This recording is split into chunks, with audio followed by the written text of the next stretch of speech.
У другім сезоне дзіцячай гандбольнай лігі удзельнічаюць 44 каманды з усёй Беларусі. Гэта каля 500 юных спартсменаў ад 10 до 16 гадоў. Спаборніцтвы праходзяць па ўсёй Беларусі. Абавязкі па правядзенні тураў бяруць на себе розныя гарады. В чем преимущество нашей лиги? Детская гандбольная лига берет на себя значительную часть финансовых издержек, то есть дети питаются за счет детской гандбольной лиги и размещаются. Все, что надо сделать спортивным школам, это привести ребят к нам. Унікальная і адзіная ў нашай краіне дзіцячая гандбольная ліга «Зубр Кап» створана ў Брэсце год таму. А сёння ўжо можна з упэўненасцю казаць аб папулярнасці гэтага праекта, які праводзіцца пад патранажам БГК імя Мяшкова.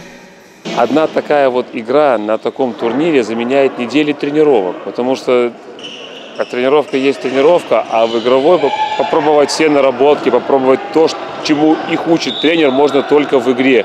Калі раней юныя спортсмены мелі магчымасць удзельнічаць у календарных спаборніцтвах 2 разы на год, то сёння яны гуляюць практычна кожны месяц. Очень хочется выиграть, это тоже очень важно. Для каждой команды и каждого тренера. Это очень престижный турнир, который создала команда Бреста. Очень классно, всегда мечтал на одной площадке поиграть с такими игроками, как Райка Проданович, Люба Вукич, и с тренерами, и бывшими игроками Брестского клуба. Не просто турнир, а маленькое свято для юных спортсменов. А для профессионалов от гандбола магчымасць разглядзець новые таленты.